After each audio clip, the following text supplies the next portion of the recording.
Party అంటే కొందరికి ఎందుకంత మోజు? అసలు ఈ పార్టీలలో ఏం జరుగుతుంది? కోట్లు ఖర్చు చేసి రేవ్ పార్టీలు ఎందుకని నిర్వహిస్తారు? ఈ పార్టీలో పాల్గొనడానికి సెలబ్రిటీలు, వీఐపీలు ఎందుకు ఆసక్తిని చూపిస్తారు? కొన్ని సందర్భాల్లో లక్షల రూపాయల టికెట్ కొనుక్కొని మరీ ఎందుకని వెళ్తారు? రేవ్ పార్టీలో పాల్గొంటే లైఫ్లో స్ట్రెస్ అంతా మాయమైపోతుందా? కొత్త ఎనర్జీ వస్తుందా? ఇలాంటి పార్టీల మీద పోలీసులు ఎందుకు రైడ్ చేస్తారు? వీటిలో ఇల్లీగల్గా ఏం జరుగుతుంది? సన్సెట్ టు సన్ రైజ్ ఈ పేరుతో బెంగళూరులో నిర్వహించిన రేవ్ పార్టీ మీదకు city crime branch CCB raid చేసి దాదాపు 150 మంది మీద ఆరోపణలు నమోదు చేసింది. వారిలో సినిమా, టీవీ తదితర రంగాలకు చెందిన తెలుగు ప్రముఖులు ఉన్నారనే వార్తలు గుప్పుమన్నాయి. వారిలో కొందరు పేర్లు స్పష్టంగా పోలీసుల రికార్డులకెక్కాయి. ఇంతకీ సెలబ్రిటీలు, డబ్బున్నవాళ్లు ఈ పార్టీలంటే ఎందుకు ఇష్టపడతారు? ఈ క్రేజ్ వెనక ఉన్న సీక్రెట్ ఏంటి? రేవ్ పార్టీలు రోజువారీ జీవితంలోని ఒత్తిడిని మటుమాయం చేస్తాయని వాటిలో పాల్గొనేవాళ్లు చెబుతూ ఉంటారు. ఆ పార్టీలో ఉల్లాసంగా గడిపే ప్రతి క్షణం జీవితానికి కొత్త శక్తినిస్తుందని భావిస్తారు. బిడియం, సంకోచం వదిలేసి హుషారుగా జరుపుకునే ఈ వేడుక వల్ల స్నేహబంధాలు మరింత బలపడతాయనే అభిప్రాయాలు వినిపిస్తుంటాయి. అంతేకాదు, ఈ పార్టీల్లో పాల్గొంటే ఏదో ఒక స్పిరిచువల్ హైట్ను అందుకున్నట్లుగా అనిపిస్తుందని కొందరు చెప్తారు. చెవులు దద్దరిల్లే సంగీతపు హోరు, ఒంటికి రెక్కలు వచ్చినట్లుగా చేసే డాన్సులతో ఈ పార్టీ యానిమల్స్ తాము సాధారణ జీవితం నుంచి కొత్త ప్రపంచంలోకి వెళ్లిపోయిన అనుభూతికి లోనవుతారు. అదే ఈటీఎం మహిమ అని చెబుతుంటారు. రేవ్ పార్టీ అంటేనే ఎలక్ట్రానిక్ డాన్స్ మ్యూజిక్ అని అర్థం. దీన్నే క్లుప్తంగా ఈడీఎం అంటారు. ఈ మాట 1970లో వాడుకలోకి వచ్చిందని చెబుతారు. క్రాఫ్ట్వేర్, జార్జియో మెరోడోర్ వంటి ఎలక్ట్రానిక్ మ్యూజిక్ సింథసైజర్లు, ఇతర పరికరాలతో ప్రయోగాలు ప్రారంభించిన సమయంలో ఈడీఎం వెలుగులోకి వచ్చిందని అంటూ ఉంటారు. 1980లో టెక్నో హౌస్ మ్యూజిక్ ఈడీఎం శకం వచ్చేసింది. ఈ ఎలక్ట్రానిక్ సంగీతం హొరలో డీజేలు ప్రతి క్షణంలో ప్రతి శబ్దాన్ని నియంత్రిస్తూ ప్లే చేస్తారు. ఎక్కడ తగ్గించాలో, ఎక్కడ పెంచాలో బాగా తెలిసిన వాళ్లు ఈ మ్యూజిక్ తో జనానికి పిచ్చెక్కిస్తారు. రేవ్ పార్టీలో దుమ్ము రేపే సంగీతానిదే కీలక పాత్ర. దద్దరిల్లే మ్యూజిక్ లేకుండా రేవ్ పార్టీ అనేదే ఉండదు. పల్సింగ్ టెక్నో, అలాగే డబ్సెఫ్ట్, హౌస్, హార్డ్కోర్ మ్యూజిక్ ప్లే చేస్తుంటే పార్టీకి వచ్చిన వాళ్లు ఒళ్ళు మరిచి మరీ డాన్స్ చేస్తుంటారు. మ్యూజిక్ లవర్స్ కు మోస్ట్ ఫేవరెట్ మ్యూజిక్ ను డిఫరెంట్ స్టైల్స్ లో ప్లే చేసే టాలెంటెడ్ డీజేలు ఈ పార్టీలో ఉంటారు. భారీ రేవ్ సౌండ్ సిస్టమ్స్ ద్వారా మ్యూజిక్ వింటుంటే పార్టీలో ఉన్న వాళ్ళకి ఎక్కడా లేని జోష్ వస్తుంది. ఆ ధ్వని ప్రపంచంలో వాళ్లంతా గాల్లో తేలిపోతుంటారు. ఆ అనుభవం ఏడాదికో 2 ఏళ్లకో ఒక్కసారైనా సొంతం చేసుకోవాలని రేవ్ ప్రియులు ఎదురు చూస్తూ ఉంటారు. ఈ పార్టీలో పాల్గొనేవారు తమ మనసులో ఉన్న మాటలను ఎలాంటి సంకోచము లేకుండా చెప్పుకుంటారు. ఈ వాతావరణం వారికి అలాంటి మానసిక స్థితిని కల్పిస్తుంది. అందరూ ఓపెన్ అప్ అయినట్లుగా బిహేవ్ చేస్తుంటారు. కాబట్టి సామాజిక కట్టుబాట్లు, మొహమాటాలు ఈ సంబరంలో చెల్లాచెదురైపోతాయి.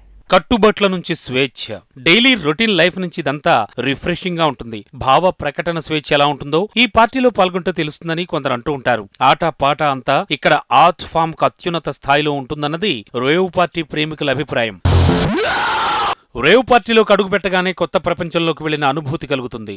డిమ్ లైట్ల వెలుతురులో మ్యూజిక్ వినిపిస్తుంది. ఈ మ్యూజిక్ అనుగుణంగా బాడీ ఊగిపోతుంది. ఈ హుషారు మూలంగా మనలో గడ్డ కట్టుకున్న స్ట్రెస్ అంతా ఇట్టే కరిగిపోతుందని అంటారు. ఇంతవరకు ఒక కథ. ఇకెక్కడి నుంచి ఈ పార్టీ కథ మరో ఎపిసోడ్లోకి అడుగు పెడుతుంది. అదే అపరిమిత ఆల్కహాల్. ఈ పార్టీ ఆహ్వానం అందుకున్నవారు ఇక్కడ లిక్కర్ ఎంత కావాలంటే అంత తీసుకోవచ్చు. రకరకాల బ్రాండ్స్ అందుబాటులో ఉంచడం ఈ పార్టీల్లో అనవాయితీ. దీంతో కూడా పంచాయతీ లేదు. కానీ ఆ తరువాతి ఘట్టంతోనే సమస్య మొదలవుతుంది. సిస్టమ్ ఎంటర్ అవుతుంది. అదే డ్రగ్స్ ఎపిసోడ్. రేవ్ పార్టీల్లో కొకైన్, చెర్రస్, గంజాయి వంటి మాదక ద్రవ్యాలు తప్పనిసరిగా సప్లై చేస్తారని, అవి లేకుండా అది రేవ్ పార్టీయే కాదని చాలా మంది చెబుతూ ఉంటారు. చీకట్లో లేజర్ లైట్ల వెలుగులతో పాటు బాణసంచాను కూడా కాలుస్తారు. మ్యూజిక్ అండ్ డాన్స్ తో పాటు డ్రగ్స్, మ్యాజిక్ తో సాగే ఈ పార్టీలలో లేజర్ షోలు, బాణసంచా కాల్చటాలనేవి ఓ స్పెషల్ అట్రాక్షన్. అలా ఈ పార్టీలలో మనసుకు, శరీరానికి ఊహించని స్థాయిలో ఉద్వేగాన్ని అందించే వాతావరణాన్ని సృష్టిస్తారు. అదొక మాయ. దాన్ని ఒక్కసారి రుచి చూస్తే అవాయిడ్ చేయడం చాలా కష్టం.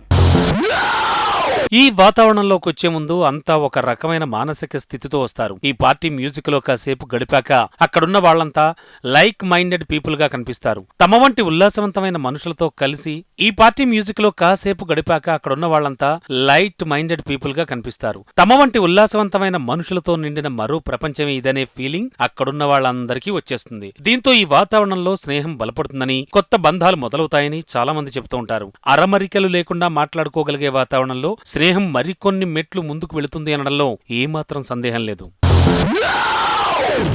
బయటి సమాజంలో కొన్ని రకాల దుస్తులు తమకు నచ్చినా సరే వేసుకోవడం కరెక్ట్ కాదేమో అనిపిస్తుంది. కానీ ఈ మరో ప్రపంచంలో మగవాళ్లు మహిళలు తమకు నచ్చినట్లుగా దుస్తులు వేసుకుంటారు. నచ్చినట్లు దుస్తులు వేసుకునే స్వేచ్ఛ విషయంలో ఏ మాత్రం రాజీ పడాల్సిన పని ఉండదు. ఈ పార్టీలకు వచ్చే వరకు డ్రెస్ కోడ్ ఏమీ ఉండదు. దాంతో పార్టీకి వచ్చేవాళ్లు తమకు లేటెస్ట్ ఫ్యాషన్ అనిపించిన డ్రెస్ తో ముస్తాబై రావచ్చు. ఇష్టమైన దుస్తులు వేసుకోవచ్చు. ఇష్టమైంది తినొచ్చు, తాగొచ్చు. ఇష్టమైన వారితో మాట్లాడొచ్చు. ఒకటేమిటి, మొత్తంగా ఇష్ట ప్రకారమే ఇక్కడ గడిపేయచ్చు. అంటే ఈ పార్టీలో ఎవరికైనా తమదైన కంఫర్ట్ జోన్ క్రియేట్ అవుతుందన్నమాట. రేవ్ పార్టీల్లో ఆధ్యాత్మిక కోణం ఉందని కొందరు చెప్తారు. పాత రోజుల్లో సన్యాసులు గంజాయి సేవించి మానసిక బంధనాలు తెంచుకుని అంతశ్చేతనను ఆవిష్కరించుకున్నట్లుగా రేవ్ పార్టీల్లో కూడా ఈ ఉత్సాహవంతులు తమకు కూడా అలాంటి ఫీలింగ్ కలుగుతుందని అంటారు. పశ్చిమ దేశాల్లో కూడా రేవ్ పార్టీలను ఆధ్యాత్మిక వేదికలుగా చూసే సంప్రదాయం ఉంది. హిప్పీల కల్చర్ నుంచి వచ్చిన ఈ రేవ్ సంస్కృతిలో అలాంటి కోణం ఉండడంలో ఆశ్చర్యమేమీ లేదు. ప్రజలందరూ ఒక్కరే అంటే పార్టీలో పాల్గొంటున్న ప్రజలందరూ అన్నమాట. అందరూ ఒక్కటేనని, మనుషుల మధ్య భేషజాలు లేవనే అభిప్రాయాన్ని కల్పించడానికి రేవ్ కల్చర్ ప్రయత్నిస్తుంది. ఈ యూనిఫామిటీ వారి మధ్య స్నేహాన్ని, సఖ్యతను పెంచుతుంది. ఆస్తులు, అంతస్తులు అన్నీ బయట ప్రపంచానికి సంబంధించినవే. ఇక్కడ అందరూ ఒక్కటనే అట్మాస్ఫియర్ ఒకటి రేవ్ పార్టీలో క్రియేట్ అవుతుంది. ఇది మనుషులతో కనెక్ట్ కావడానికి బాగా ఉపయోగపడుతుందని మానసిక నిపుణులు చెబుతూ ఉంటారు. మన వృత్తులు, హోదాలు, ఆస్తులు, అంతస్తులు అన్నీ పైన కప్పుకున్న ముసుగులే. అవి తీసి చూస్తే మనమంతా ఒకే రకమైన అవసరాలు, కోరికలు ఉన్న మనుషులమే అని గుర్తు చేయడమే రేవ్ పార్టీ క్రేజ్ కారణం అని చెప్పొచ్చు. విందులు, వినోదాలతో ఆర్గనైజ్ చేసిన ఒక పార్టీని రేవ్ పార్టీ అని పిలిచారంటే అందులో డ్రగ్స్ వాడకం, సెక్స్, లిక్కర్ తప్పకుండా ఉంటాయనే భావిస్తారు. సామాజిక కట్టుబాట్ల ఉల్లంఘన వంటి కారణాలతో చేసే సోషల్ పోలీసింగ్ తో పాటు డ్రగ్స్ వినియోగం చట్టవిరుద్ధం కాబట్టి భారత్లో ఇలాంటి పార్టీలపై పోలీసులు ఓ కన్నేసి ఉంచుతారు. చట్టవిరుద్ధమైన పదార్థాలు, ఆగకుండా మోతమోగించే సంగీతం ఉంటే అది రేవ్ పార్టీగా పరిగణించాల్సి ఉంటుందని భారత చట్టాలు చెబుతున్నాయి. చట్ట ప్రకారంగా చూస్తే రేవ్ పార్టీలు ఎన్డీపీఎస్ అంటే narcotic drugs and psychotropic substances act 1985 పరిధిలోకి వస్తాయి. సో ఇల్లీగల్ యాక్టివిటీకి అడ్డాగా మారిందనే అనుమానం ఏ కాస్త వచ్చినా కూడా పోలీసులు పార్టీ జరుగుతున్న ప్రదేశంలో రైడ్ చేస్తారు. పోలీసులకు డ్రగ్స్ దొరికినా, పార్టీలో ఉన్నవాళ్ల బ్లడ్ శాంపిల్స్ ద్వారా వాళ్లు డ్రగ్స్ తీసుకున్నట్టు రుజువైనా క్రిమినల్ కేసులు నమోదవుతాయి. రేవ్ పార్టీలు జనావాసాల మధ్య ఏర్పాటు చేసినప్పుడు శబ్ద కాలుష్యం కూడా ఒక నేరమే అవుతుంది. భారత సంస్కృతి, సామాజిక నిబంధనలకు విరుద్ధమైన ప్రవర్తనలను ప్రోత్సహిస్తాయనే కారణాలతోనే మన దేశంలో రేవ్ పార్టీలపై నిషేధం విధించారు. ఈ పార్టీల్లో వ్యాపార లావాదేవీలు జరిగినట్లు ఆధారాలు లభించినా, మైనర్లు ఉన్నట్టు నిరూపణైనా అది మరింత పెద్ద కేసు అవుతుంది. కొన్ని దేశాల్లో రేవ్ పార్టీయింగ్ నిషిద్ధమేమీ కాదు. అయితే దానికి సంబంధించిన నియమ నిబంధనలను నిర్వాహకులు పాటించాల్సి ఉంటుంది. లిబరల్ ఎకానమీతో ఆర్థికంగా ఎదుగుతున్న భారతదేశంలో కొత్తగా విస్తరిస్తున్న ఈ రేవ్ కల్చర్ ఇంకా సవాళ్లను ఎదుర్కొనే దశలోనే ఉందన్నది సామాజిక నిపుణుల అభిప్రాయం.